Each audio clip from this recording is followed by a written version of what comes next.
Setelah satu ketemu, ternyata ada 6 mayat lagi diketemukan polisi di halaman belakang rumahnya, guys. Jadi total 7 mayat ditemukan di halaman belakang rumahnya. Parah bener. Assalamualaikum warahmatullahi wabarakatuh. Kembali lagi bareng aku, Opi. Terima kasih buat kalian yang telah mengklik video ini. Nah, di video kali ini Opi akan ngebahas tentang seorang ibu kos sadis yang tega menghabisi penghuni kosnya sendiri.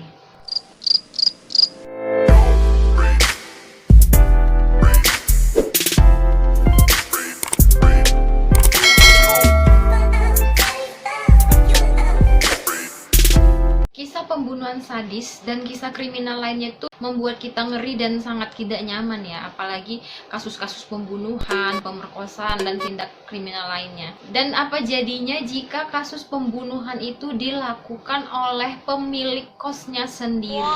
Nah, inilah yang terjadi di salah satu kota di Amerika Serikat, tepatnya di kota Sacramento, di mana seorang nenek tua yang berusia sekitar 80 tahun yang bernama Dorothy Puente melakukan tindakan kriminal pembunuhan terhadap 7 orang penghuni kosnya sendiri. Gila ya, tua-tua bukannya ibadah malah ngebunuh. Nah, si Dorothy sendiri ini lahir di Redlands, California pada tanggal 9 Januari 1929.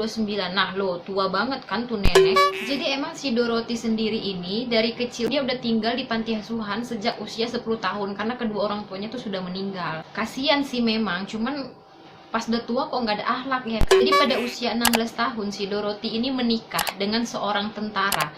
Gila, 16 tahun dia udah nikah. Jago juga Dorothy ini ya. Aku aja yang udah tua kayak gini belum nikah ya kan? Udah nggak usah dibahas. Nah, jadi dia menikah dengan seorang tentara. Dan setelah itu dia hamil dan dia mengalami keguguran. Pernikahannya juga kandas sampai di situ saja. Cepat kali ya, baru pun nikah. Baru ku bilang hidup dia enak kali, masih muda dan nikah. Udah cermai. Nah, nggak lama dari perceraian yang pertama, si Dorothy ini pun menikah lagi dengan seorang lelaki yang usianya lebih muda daripada dia.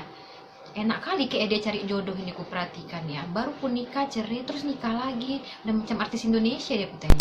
Jadi selama hidupnya si Dorothy ini ternyata sudah beberapa kali melakukan tindakan kriminal. Jadi pada tahun 1950 si Dorothy ini mendekam di dalam sebuah sel tahanan selama 1 tahun atas tuduhan kasus pemalsuan sebuah cek. Nah, nggak hanya di situ, pada tahun 1960 Dorothy kembali masuk ke tahanan karena terlibat kasus prostitusi. Parah kali nenek ini, betul. Tadi dia udah ngebunuh, terus narkoba, terus pemalsuan, terus prostitusi. Kayaknya semua penyakit dia diborong sama dia nih. Ngeri juga dia nih, makin tua makin menjadi. Jadi sebelumnya itu si Dorothy sempat bekerja sebagai perawat lansia sebelum akhirnya memutuskan untuk mengelola rumah kos maut ini. Ada baiknya juga, ada sisi baiknya juga ku tengok ya. Nah, jadi rumah kosnya si Dorothy ini dikenal menerima orang-orang yang mengalami kesulitan hidup. Jadi kayak homeless kayak gitu ya. Jadi kayak pecandu alkohol, lansia yang mengalami depresi. Penghuni kos itu rata-rata tuh berusia 52 sampai 80 tahun. Emang tua-tua semua lah ya. Karena kenapa dia memilih, kok kayaknya aneh gitu, masa orang berandalan ditampung sama dia. Nah, jadi kalau di luar negeri itu, pemerintah menyediakan dana untuk orang-orang yang tidak mampu, orang-orang yang memang memiliki masalah hidup.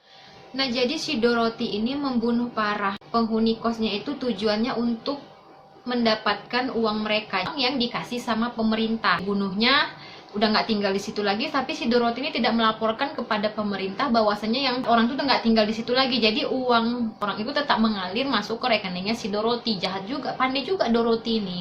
Pening juga, aku udah tua tapi licik.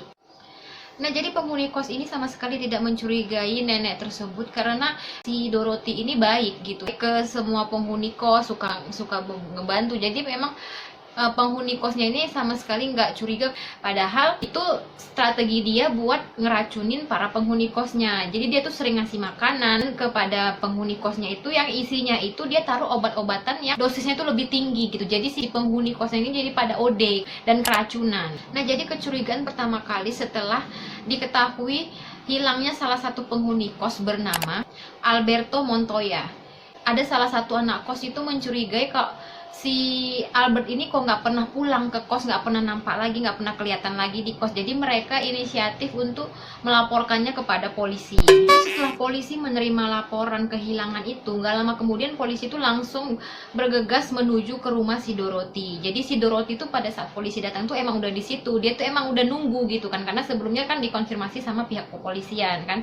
Ya namanya udah pemain ya kan, pemain selalu aja mukanya kayak nggak ada ekspresi bersalah. Jadi kayak polisi datang dia welcome yang kayak gitu kan. Ketika diinterogasi sama polisi si Dorothy ini tentang satu orang yang hilang itu, Dorothy cuma ngejawab anak itu sedang liburan gitu kan. Jadi si polisi juga percaya sama Dorothy karena emang nggak ada tanda-tanda aneh di dalam rumah kos-kosan itu. Pada saat polisi melakukan penyelidikan di rumah si Dorothy, jadi si Dorothy kayak udah mencium bau-bau ketahuan lah gitu kan. Jadi dia kayak dia minta izin ke polisinya, pura-pura mau beli kopi sebentar keluar karena nggak ada gerak-gerik yang mencurigakan. Di rumah juga belum diketemukan barang bukti, jadi polisinya mengizinkan si Dorothy untuk keluar rumah sebentar dengan alasan untuk membeli kopi.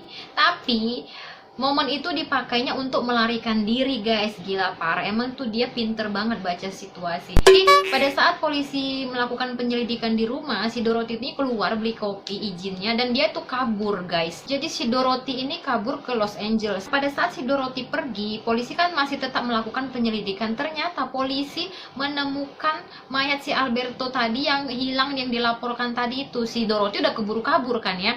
Nah setelah satu ketemu ternyata ada 6 mayat lagi diketemukan polisi di halaman belakang rumahnya guys. Jadi total 7 mayat ditemukan di halaman belakang rumahnya. Wow. Nah setelah ditemukannya 7 jenazah ini pada heboh lah itu semua, satu kampungnya itu kan, tetangga-tetangganya pada berkumpul lah semua karena nengok udah 7 mayat ditemukan gitu kan. Si Dorothy-nya udah menghilang, udah lari. Diinterogasi lah tuh penghuni kos satu persatu karena untuk mendapatkan informasi. Setelah diinterogasi satu persatu ternyata ada beberapa penghuni kos itu yang sering melihat si Dorothy ini membawa sekop itu ke belakang rumahnya. Jadi kayak dia jalan pelan-pelan itu tuh malam hari sekitar di atas jam 12 malam tuh dia sering ke belakang ngebawa sekop itu guys. Cuman kan dikira kan kami dia yang punya kos, jadi mereka nggak ambil pusing karena sejauh ini kos-kosannya aman-aman aja, jadi mereka nggak curiga gitu kan. Jadi setiap dia ngebunuh itu mayat itu dia kuburnya di belakang rumahnya guys. Bayangkan aja dia usianya 80-an, dia bisa ngebunuh 7 orang laki-laki semua.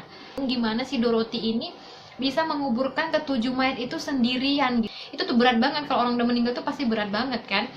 Sampai ke halaman belakang rumah dan dia menggali sendiri. Bukan setan atau gimana ya? Jadi walaupun si Dorothy udah bisa kabur ke Los Angeles, cuman kan si Dorothy ini udah masuk daftar pencarian orang DPO. Setelah mendapati laporan dari seorang pria di bar, kan si Dorothy ini emang pecandu, tukang minum-minuman, jadi pasti tempat-tempatnya tuh kayak di bar, tempat hiburan malam, jadi tuh gampang banget nyarinya. Jadi ada seorang pria melaporkan kepada polisi bahwasannya si Dorothy itu ada di sebuah bar. Polisi pun bergegas segera menjemput si Dorothy di bar tersebut. Ditangkaplah si Dorothy ini oleh polisi dan dikembalikan ke kota asalnya untuk menjalani penyelidikan dan menjalani hukuman.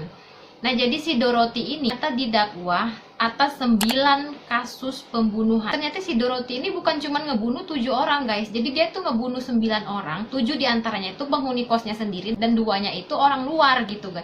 Kan parah banget gitu kan. Ih nggak ngerti lah, aku nggak habis pikir kan aku nengok Dorothy ini betul. Dan pada akhirnya si Dorothy dijatuhi hukuman seumur hidup. Dan akhirnya pada tanggal 27 Maret 2011 si Dorothy ini menghembuskan nafas terakhir. Jadi dia tuh meninggal di dalam sel karena penyakit. Pada saat meninggal tuh usianya udah 82. Jadi emang dia sakit di dalam sel dan meninggal di dalam sel. Sebenarnya kasihan nengok Dorothy ini karena dari awal itu emang kehidupannya itu dia anak yatim piatu, terus tinggalnya di panti, terus kehidupan rumah tangga juga dari awal sampai akhir juga nggak ada yang beres, kawin cerai. Cuman kelakuannya itu loh bikin pala kita. 9 orang udah dibunuhnya kan, udah nggak ada lagi, kasihan sama dia. Jadi buat kalian semua berhati-hati dalam memilih tempat tinggal, dalam memilih kos-kosan, apalagi buat anak-anak perempuan kayak gitu kan. Jangan tergiur harga murah tapi nyawa melayang itu jangan. Nah sampai di sini dulu video kita hari ini. Terima kasih buat kalian yang udah menonton sampai dengan akhir. Mohon maaf jika ada kata-kata yang kurang berkenan di hati dan informasi yang kurang berimbang. Kalian bisa komen di bawah ini untuk melengkapi informasi yang kalian ketahui tentang video hari ini. Sampai jumpa di video selanjutnya. Dadah. Dan jangan lupa follow Instagram aku di The Real OT. Dan jangan lupa di subscribe. Jangan pelit.